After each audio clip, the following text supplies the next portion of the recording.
Hello once again. Yeah,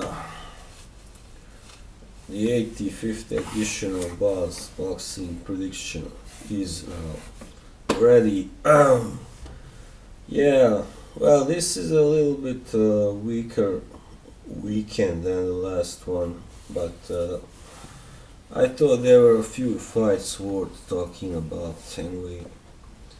Yeah, and let's go. The first one is between Adam Kownacki and Gerald Washington, heavyweight fight. Yeah, Washington is the bigger man by 3 inches, but he's also the older man and a man who has been stopped twice, while this guy Kownacki, or Kownacki as Americans would say, he's still undefeated, and he's got a good record to show.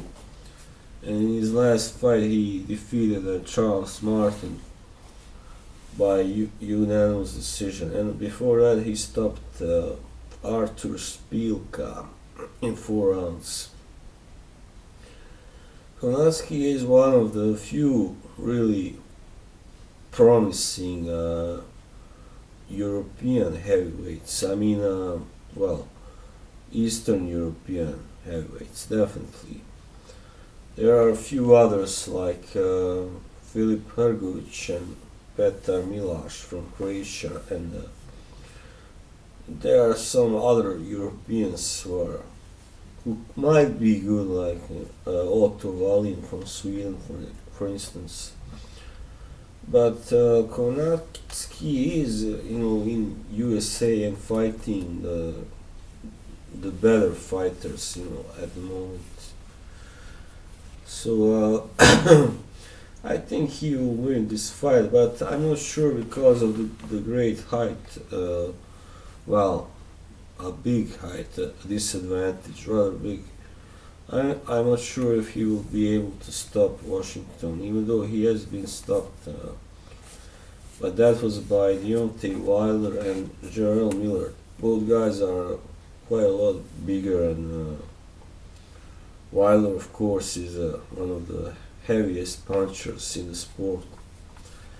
So I think I'd rather, go for a decision victory for Kownacki. Maybe I can see a corner retirement. I mean, I can see him giving a beating to Washington. But I mean, still, Washington isn't some kind of bum, so he should give a decent fight to Kownacki. So yeah.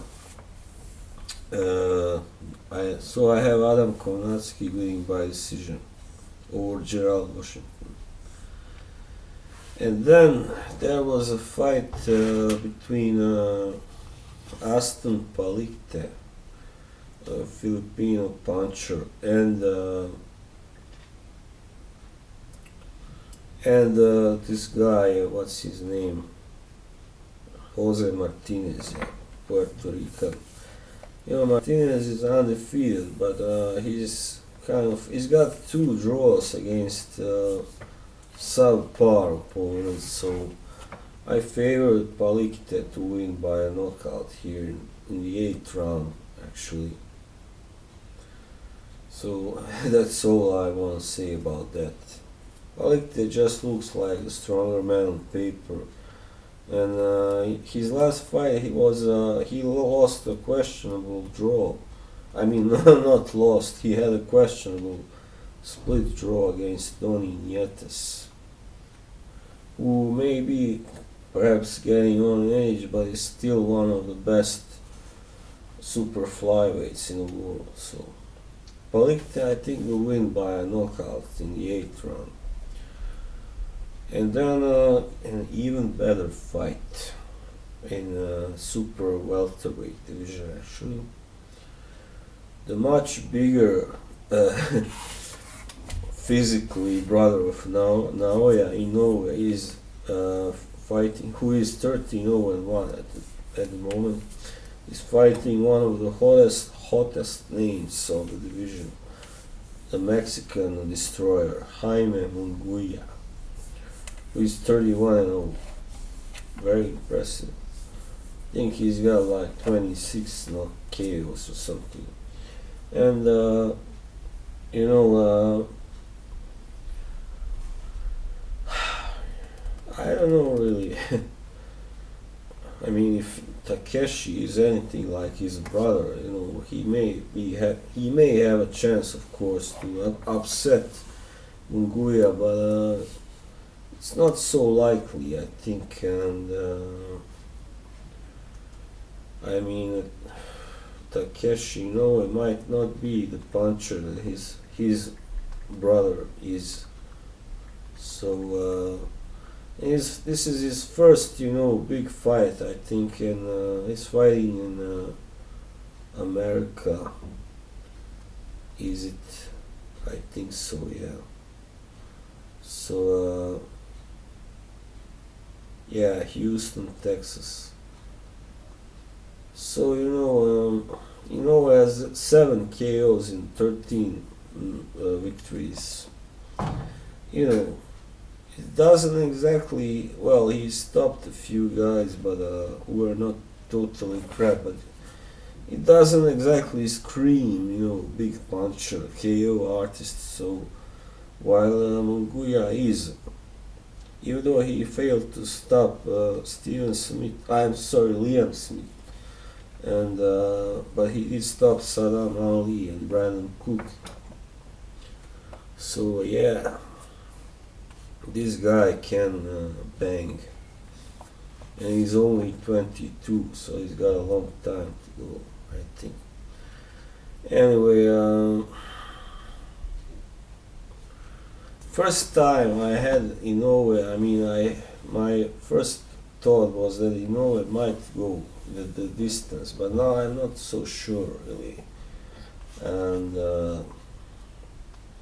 Liam Smith, he went the distance because he is, you know, a tough guy simply, and he's only been stopped by Saul Alvarez, and yeah, and of course Munguia is a much taller man by 4 inches, so he has got too many advantages really not to be able to stop this guy in Takeshi. So I think he will win, maybe by some kind of stoppage. I'm not gonna say which round. It's possible, I mean, anything between rounds 4 and 10. You know, most likely before the 10th round, yeah. Because Munguia doesn't have so many stoppages late. Doesn't have any, actually. So, yeah. Yeah, he's the guy, like, I think if he fails to stop his guy early enough, he goes the distance. He's that sort of guy, it seems. So I think he will win by a, well, 5th or 6th round maybe stoppage, in that case. Yeah, okay, well, and then the last one that I'm going to cover is the return of Thurman. Yes, finally, after almost 2 years, one time is back, Jack. And you know, while he was gone, when he went, I mean, went away or had his last fight, he was still regarded as the best welterweight in the world. But now he isn't anymore, I think, because since then Errol Spence and Terence Crawford have made their mark on this division. And now Thurman is returning suddenly, you know, as some kind of third guy, like he is rated as such, I think, by many. The third best welterweight, and many are really questioning his hunger and his motivation and all that. I've seen a few, videos where Thurman really looks like he is determined to reclaim his throne. So, it depends what version of him will turn up actually, but this guy he's fighting is Josesito Lopez, and this guy has been stopped 3 times already. So I think Thurman can do the same thing. I mean, what's interesting that all 3 times were, I think, in the 6th round, and he was stopped by guys who were not really bigger than Keith Thurman. And I mean, one of them, Marcos Maidana, he's actually a bit smaller. Yeah, Canelo Alvarez stopped him in 5 rounds, by the way. And Andre Berto. So I mean, Thurman, he knocked out, for instance, Jesus Quintana at 154 pounds. So he should be able to knock out Lopez also, I think. But it will be maybe, well, not so quick anyway. In the 7th round or something. That's my prediction, yeah. So we'll see. I hope he's really back. I mean, and then we can see him fight the other 2 big guys in the division. Yeah. So that was it for now, and so I'll see you around. Bye bye. Thanks for watching.